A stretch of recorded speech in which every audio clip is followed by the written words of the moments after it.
Welcome to this vlog, and if you're watching, that means you have Ruth Rituals curated care package for your intuitive and spiritual well-being for January. And finding the intuitive and spiritual practices that feel right for you and that fit easily in with your life is often a case of try it and see. And I've spent lots of money over the years trying it and see. So each month, Ruth's Rituals gives you the opportunity to try different products that could enhance your intuitive and spiritual well-being at a discounted price. And this month's theme for January is gratitude.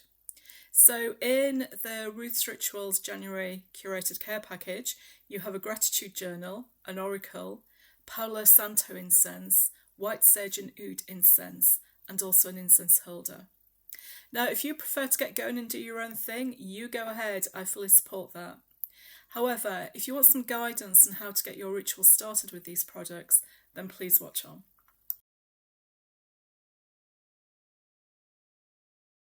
I'm going to start with talking about ritual because it can have a lot of religious and spiritual connotations that perhaps don't sit well with us. And that's okay because I've given it a new definition of it here.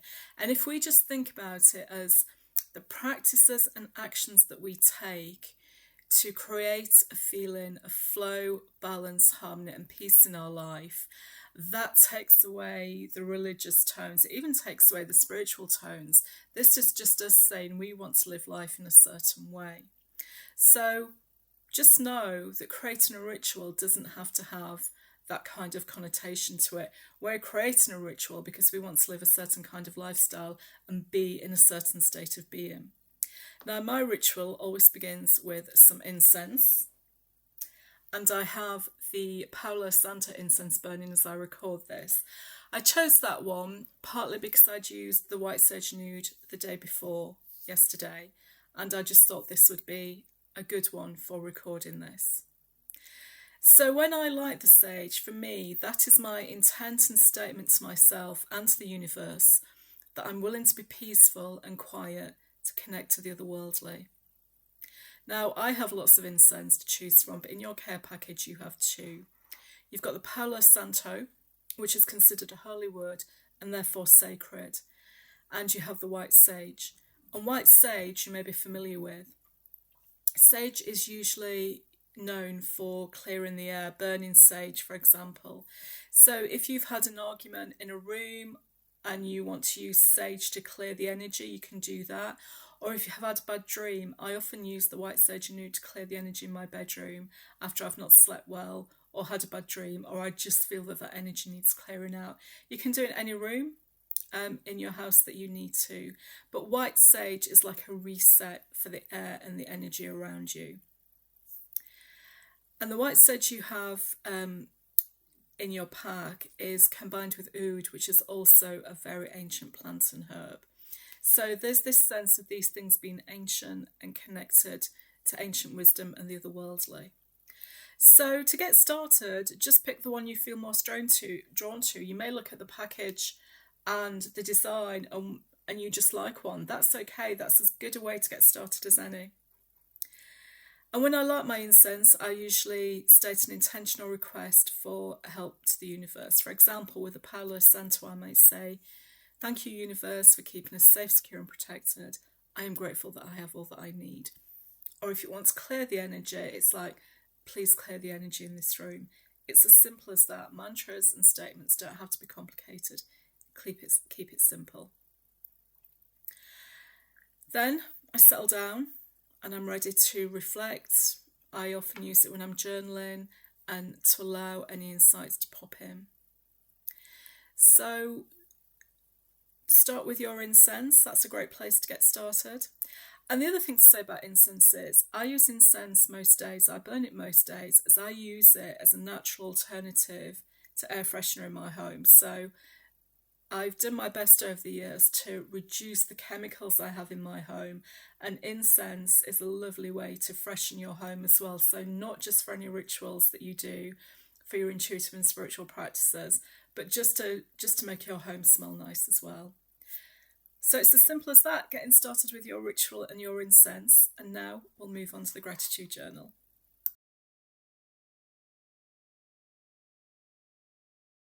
So before you get started writing anything down in your gratitude journal, just spend some time looking through it, because this is a really lovely journal to give you prompts. So quite often when we sit down to journal, we don't know what to write, and it becomes a case of you're just reciting what you did during the day, and that's not a journal, that's just kind of like a diary. So have a look through this before you get started, and you will notice, as well as the daily moments, so each day you can record 3 things you're grateful for, a kind thing you did today, a kind thing someone did for you today, and a highlight of the day. And there's also a little mood tracker with sunshines. So it's a great way just to very easily make a note of these things. There's also other things in here as well. There is a weekly check. What made me smile this week? What are the lessons for this week? And you can also track your mood for the whole week as well. You can go back and reflect on that. And reflection is a great way to gain intuitive insight. There's also a gratitude challenge. Create a list of songs that make you feel grateful.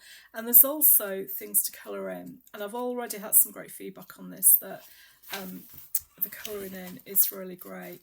So get to know the journal before you get started, okay?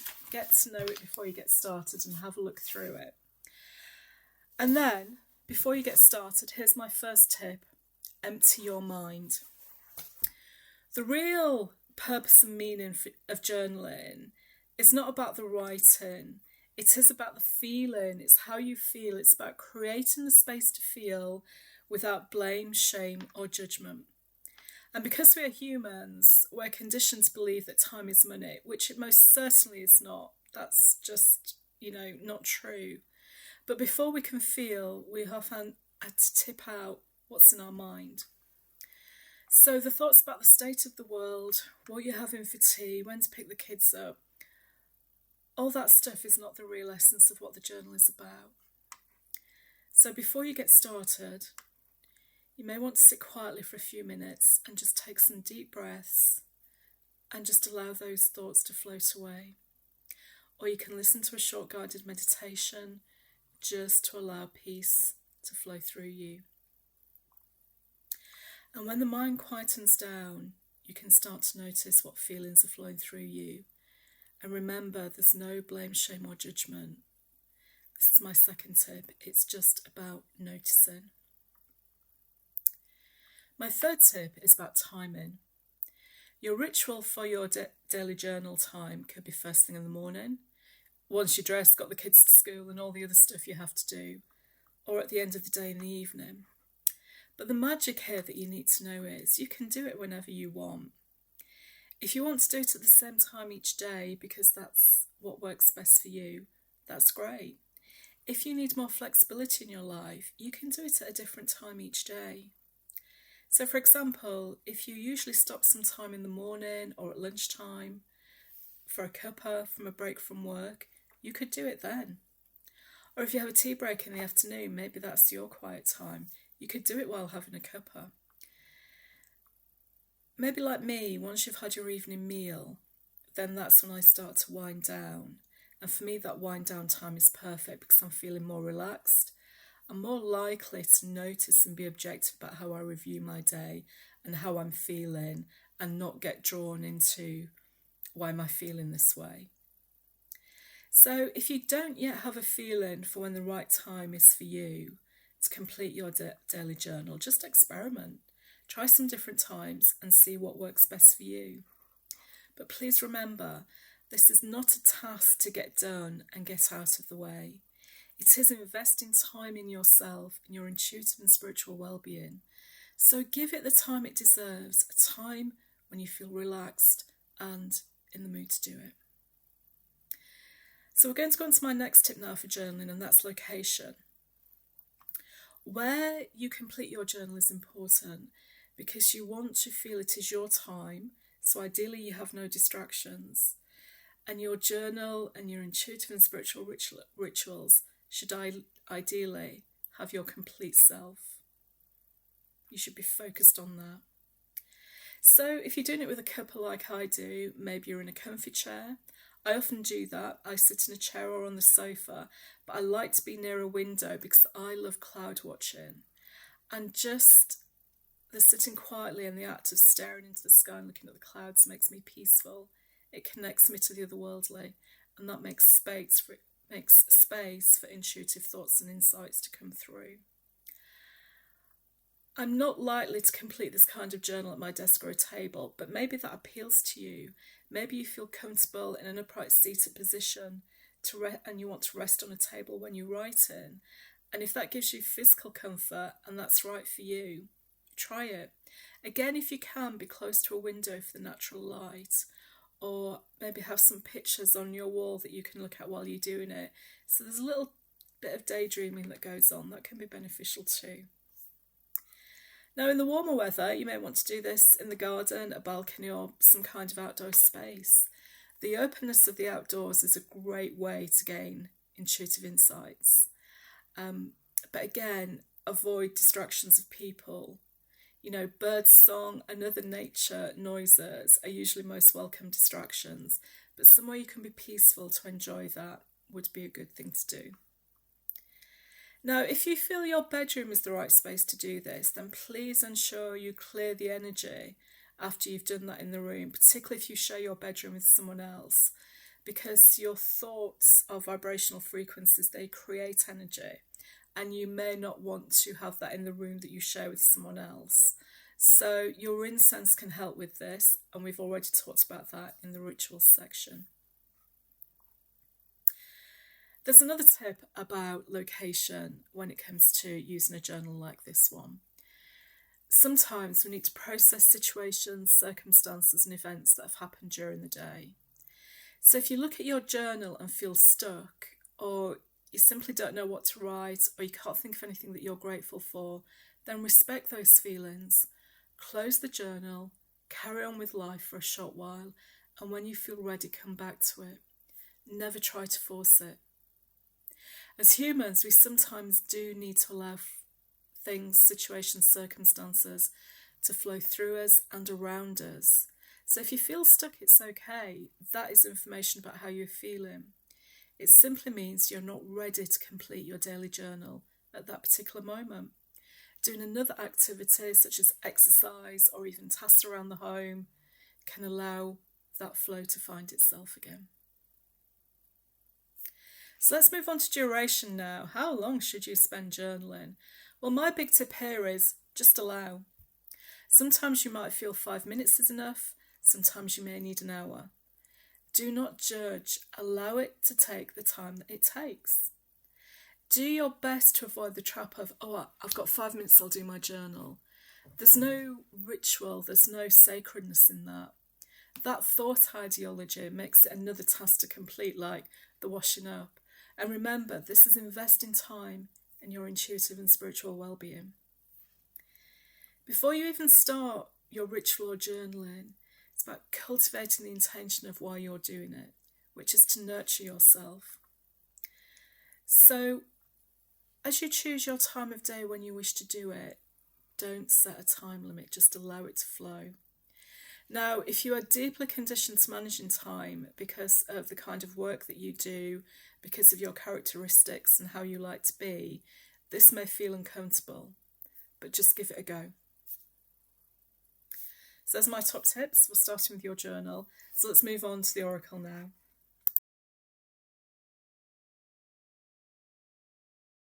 So I have 5 tips for you to get started with a new oracle. But before I give you those tips, you'll notice this is no guidebook. And I think that is fantastic because this really helps you to focus on your own intuitive insights on what does the message really mean to you. So here you are. Here's your Celestial Oracle deck, which I love. I hope you're excited about it. And here's tip 1. Infuse your own energy into the oracle. You can hold it in both hands and say a little mantra to the universe, such as, thank you for bringing this oracle into my life. Or you can hold it at your heart centre. Either way is fine, just whatever appeals to you. Another way of infusing your energy into the oracle is to knock. Knock the back of the pack, not the front where the images are. Your oracle's been through quite some processes and systems to get to you, and it's likely to have attracted electromagnetic and other types of energy through its production and manufacture and its journey to you. So the idea of the physical knock sensation is to shift those energies out and replace it with your energy. Knock the pack with your dominant hand, or you can just fan the cards out and just touch each one to infuse your energy. So you can hold the pack in both hands, hold it to your heart, knock, or just infuse your energy into each card. My second tip is that before you ask a question or do a reading for yourself, spread the oracle out on a clear and clean surface in front of you. Some people use a special cloth. I just wipe the surface with a microfiber cloth. I've tried using like a velvet type cloth and it just didn't really work for me, but if you want to do that, you can. And the purpose of spreading them out in front of you is you get to see the images and you get to know the messages. And it's a familiarisation exercise, so spread them out, have a look at them, spend some time with the images and the words that appeal to you and get to know the deck. Tip 3. If you want to ask the universe a question for a reading, remember to phase the question as an open question. Closed questions that require a yes or no answer rarely give clarity, and that is because there's more than one potential that exists at any one time to any question. So when you ask an open question, for example, if you are unsure about what action to take in a troublesome situation, instead of asking, should I do X or Y, simply ask, what is my next right action in this situation? And that question, that approach, allows the universe to provide you with more information and to give you the insight that you need. Tip number 4. Sometimes you just don't know what the question is. You just feel stuck. You may feel low mood. You just don't know what the question is you want to ask, but you just want some guidance or help. Then you can take another approach. So again, spread the oracle out in front of you with the messages and the pictures facing up. And just go through them one by one and choose the messages and images that give you a feeling or something that resonates with you and you think, oh, I like the look of this. Oh yes, I feel this. These words mean something to me. This image means something to me. That will start to give you information about why you're feeling as you are, and it may even give you an insight to help you shift through that feeling.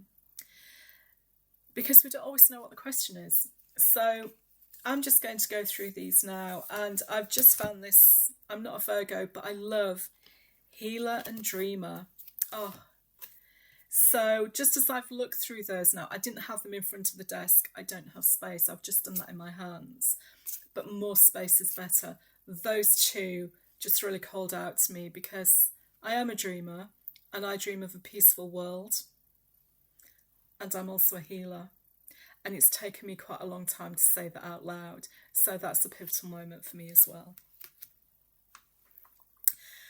And the fifth and final tip with this oracle is, once you have asked a question and you've received your oracle, your guidance, or you've chosen a message that resonates with you, use your conscious mind to describe everything that you notice on the oracle. So let me go back to, I can't find it, but I've got Visionary this time, which I like as well. So it comes again, like back to the idea of emptying your mind, as we talked about with the journaling. So Visionary, I love this idea of being a visionary. Now, why do we describe everything? It's because we're using our conscious mind to tip everything out, to clear the mind, to allow the intuition to come into that space. And why do I love it? Well, I loved the word visionary, but I love the word at the bottom even more, sacred rebel. I love that description of me. There is a sacredness within me, but I do not believe that we have to condition and conform to everything that society expects of us. We have to be allowed to be ourselves, and that's the rebellious bit. The rebellious bit is not about creating conflict. The rebellious bit is about completely being myself, and I can see that it's aligned to the Aquarius horoscope. So that's me using my conscious mind to say why I like those words. And what do I see here? I see a water jug being poured, I see waves of water, and I see all different kind of stars around this. And also I see a mandala shape here. And when I first looked at it, I thought, oh, it's the sun, but then I realised it was a mandala shape. So now that I've described all of that, what guidance does it give me? What intuition insight comes up? And as I ask that question, it brings a smile to my face. So this makes me happy. This is the universe telling me that I may not think of myself as a visionary, but I have a vision. I have a vision for what I want my life to be, what I want the collective planet to be, that I want more peace in the world. And this is kind of like the pouring of water symbolises a flow, that I can bring that vision into my life. It can be part of my flow in life to be a sacred rebel. And that's the intuitive insight. Allow the sacred rebel to flow in my life. So you can see how describing it, tipping it out from your conscious mind, and then allowing the intuitive insight to come up, that's how you can gain a message. And that's why you don't always need the guidebook.